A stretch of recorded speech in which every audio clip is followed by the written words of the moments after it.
नवनियुक्त प्रदेश प्रभारी संजय दत्त हरियाणा दौरे पर हैं। उनके साथ राव नरेंद्र प्रदेश अध्यक्ष। तो हमारे साथ मौजूद हैं पूर्व विधानसभा स्पीकर कुलदीप शर्मा जी, जो बिल्कुल साथ साथ मॉनिटरिंग भी कर रहे हैं आम जन से, जितने भी कांग्रेस जन से उनसे बातचीत भी कर। सर, आपका नीरज स्वागत है। Thank you very much. Sir, जिस तरीके से पहला दौरा पंचकुला अम्बाला है, रात का प्रवास भी रहा, जिस तरीके से उनकी वर्किंग, क्या करना चाहेंगे सर? देखिए, बहुत लंबे अंतराल के बाद एक ऐसे प्रभारी संजय दत्त जी के रूप में हरियाणा की कांग्रेस को मिले हैं, जिनके वर्किंग स्टाइल को मैं आज से नहीं पहले से जानता हूं। हमने साथ भी काम किया है। वो जहां भी प्रभारी रहे हैं, कांग्रेस को एक प्रभावी ढंग से उन्होंने आगे बढ़ाया है। तो कुछ दिनों से देख रहा हूं कि प्रभारी जी हरियाणा में ही हैं। पहले 5 दिन चंडीगढ़ लगाए, पहले 5 दिन दिल्ली लगाए। 1-to-1 सीनियर लीडर्स से सबसे बात हुई है, फीडबैक लिए गए हैं, सामान्य कार्यकर्ता से बात की गई है। एक दिन सारा सामान्य कार्यकर्ताओं से बात करने के लिए लगाया, पदाधिकारियों से बात करने के लिए लगाया, कैंडिडेट से बात करने में लगाया। अब जिला स्तरीय मीटिंगें कर रहे हैं, कार्यकारिणी से कर रहे हैं, जनरल लोगों से मिल रहे हैं। ऐसे प्रभारी बहुत लंबे समय बाद आए हैं और ऐसे प्रभारी की ही कांग्रेस को जरूरत थी। जिस तरह एक किसान खेत में हल चलाता है, गुड़ाई करता है, मिट्टी को सॉफ्ट करता है, उसी प्रकार से कांग्रेस के किसान के रूप में हमारे प्रभारी जी काम कर सर, अभी जैसे हमारी प्रदेश अध्यक्ष राव नरेंद्र जी से बात हुई, उनका भी सेम वर्डिंग है कि 30 साल बाद उन्हें ऐसा प्रभारी मिला है जिनकी तलाश थी। तो आप कितना रहे हैं। सहमत? मैं पूर्णतया सहमत हूँ माननीय अध्यक्ष जी से, क्योंकि एक लंबे दौर पार्टी में नरेंद्र राव जी ने भी देखा है, माननीय अध्यक्ष जी। तो वो अपने एक्सपीरियंस के बेस पर भी ऐसा कह रहे हैं, और मेरा तजुर्बा भी यही है कि 30 साल बाद जमीनी स्तर पर संगठन को समझकर संगठन को में काम करने की जो प्रेरणा और भावना पैदा की जा रही है, ये 30 साल में पहली बार हुआ है। सर, जैसे अक्सर कांग्रेस में रहता था जो गुटबाजी है, यहाँ तक कि प्रदेश अध्यक्ष का अलग गुट रहता था, प्रभारी का अलग, उनमें भी तालमेल की काफ़ी कमी रहती थी। क्या कांग्रेस इससे मजबूत होगी या गुटबाजी बंद होगी?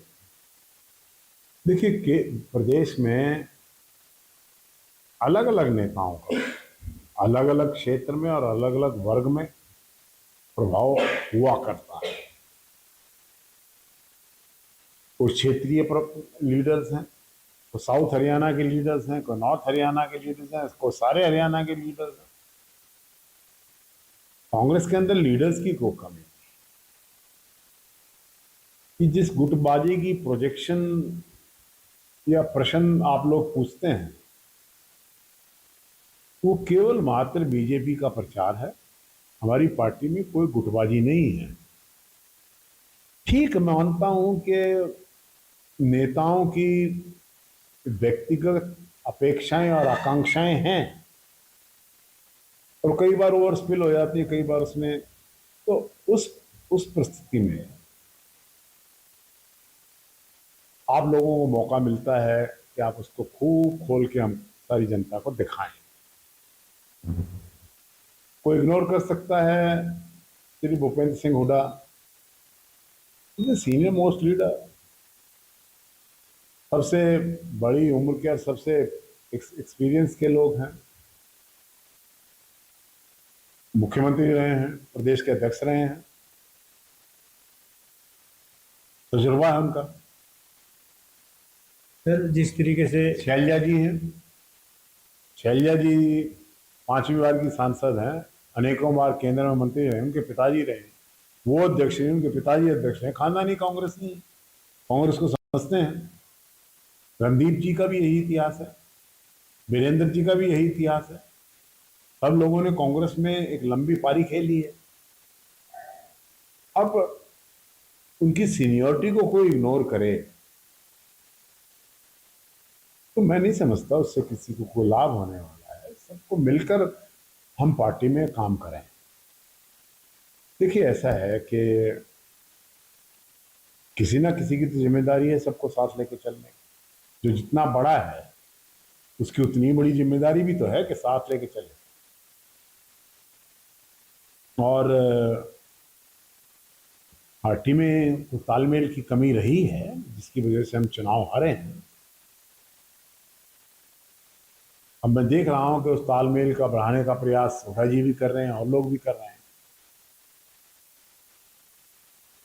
और माननीय प्रभारी जी के संगठन सृजन से इनका ध्यान संगठन पर गया है। और माननीय प्रदेश अध्यक्ष Shri Narendra Rao ji, a man with no ego, soft spoken है, पार्टी को समझते हैं। तो अब पार्टी का मौसम बदल रहा है और संगठन की शक्ति को पहचान कर संगठन को आगे बढ़ाए।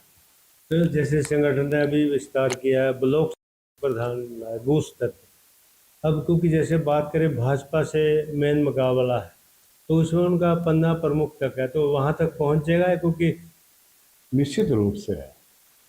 अगर भारतीय जनता पार्टी को हरियाणा से कोई पटक नहीं दे सकती हो, कांग्रेस पार्टी में क्षमता है, और भी पार्टियां हैं, लेकिन वो अपने अस्तित्व की लड़ाई लड़ रहे हैं। उनका राजनीतिक अस्तित्व ऑलमोस्ट समाप्ति की ओर जा रहा है। ऐसे में कांग्रेस की जिम्मेदारी है विपक्ष में रहकर कि वो लोगों की लड़ाई लड़े, किसानों की, नौजवानों की, व्यापारियों की, कर्मचारियों और आज की सरकार के खिलाफ लड़ाई लड़े। कितना गैंगस्टरिज्म, कितना लॉ एंड ऑर्डर खराब है, उसको ठीक करने की जिम्मेदारी विपक्ष की है क्या? विपक्ष तो आवाज उठाएगा। अगर युवाओं को रोजगार नहीं मिल रहा है तो विपक्ष आवाज ना उठाए। सरकार क्या कर रही है? अगर युवाओं के एग्जाम लीक हो रहे हैं, पेपर लीक हो रहा है, काम नहीं हो रहा है, तो विपक्ष क्या चुप बैठा रहे? अगर भ्रष्टाचार सरकारी दफ्तरों में इतना व्याप्त है, उसके खिलाफ हम नहीं आवाज उठाएंगे तो क्या सरकार उठाएगी? वायदा तो यही था ना कि भ्रष्टाचार मुक्त सरकार आएगी, लेकिन इतना बढ़ गया है। तो लॉ एंड ऑर्डर में यह है कि व्यापार स्टेट का क्यों नहीं बढ़ रहा है? क्योंकि लॉ एंड ऑर्डर में इस सिचुएशन में जहां शांति नहीं है, सुरक्षा नहीं है, वहां व्यापार बढ़ता नहीं है। इसलिए सरकार को भी इस बात में ध्यान देना चाहिए। हम इसी बात को उठाते हैं। हम सरकार के खिलाफ नहीं है, हम उन सब मुद्दों की बात करते हैं। चलो, सरकार लोगों ने बनाई है, हमारी खिलाफत से क्या होगा? संख्या का खेल है। लेकिन जो मुद्दे हैं उसमें सरकार के खिलाफ आवाज उठाने का हक हमें है। सरकार क्यों बोलेगी? सरकार को समझना चाहिए कि इस आवाज को कितने दिन दबा पाओगे आप? आखिर ये आग है, निकलेगी। इसमें सर जिस तरीके से सोनम वांगचुक जी वाला एपिसोड हुआ, वही हो रहा है, वही हो रहा है। युवाओं की जो स्टीम है, जो फ्रस्ट्रेशन है, जो उनके साथ लगातार बेरोजगारी का आलम है, जो बार बार पेपर लीक होकर उनके भविष्य के साथ खिलवाड़ हो रही है, तो जो फ्रस्ट्रेशन उनमें डेवलप हुई है, उसका परिणाम है वांगचुक जी आंदोलन। और लेकिन कांग्रेस ने सबसे पहले, वांगचुक जी से पहले, श्री राहुल गांधी जी ने कोटा जाकर, जहां जो बहुत बड़ा सेंटर है, छात्रों की गूंज नामक कार्यक्रम किया था, जो सारे प्रदेश में नहीं सारे देश में हम कर रहे हैं। हमारा अपनी पार्टी का कार्यक्रम। इसमें सर जिस तरीके गुरनाम सिंह चुड़ून जी कल भारत बचाओ आंदोलन में उनका कार्यक्रम, तो उससे पहले गिरफ्तार कर लिया। आज किसानों ने टोल प्लाजा जो था वो बंद कर दिया। ये लोकतंत्र पर सीधा प्रहार है।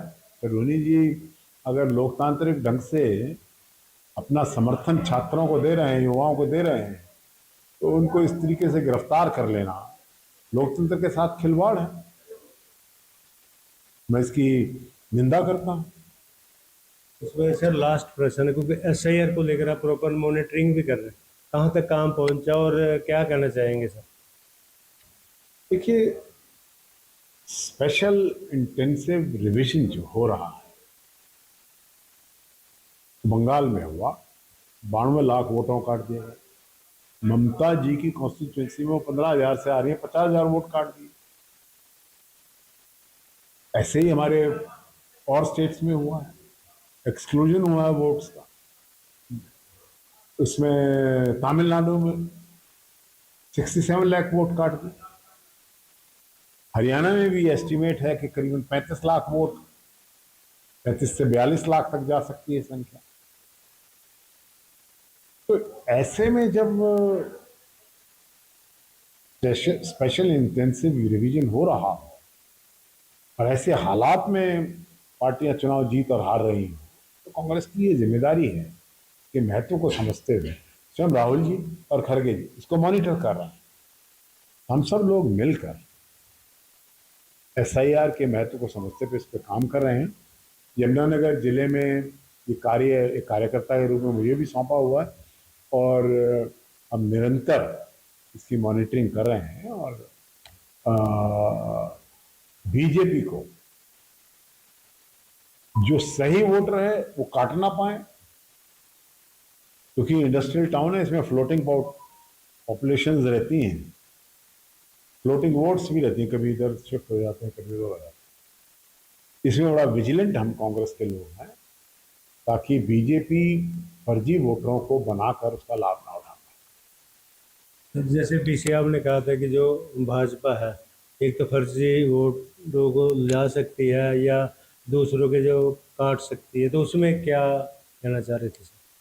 उसमें हमारे जो BLA 2 हैं और BLA 1 है, उनकी एक बड़ी जिम्मेदारी है कि अपने अपने वार्ड्स में जो कार्य क्षेत्र है उनका, वो इस बात का ध्यान रखें कि कोई भी सही वोट कटे नहीं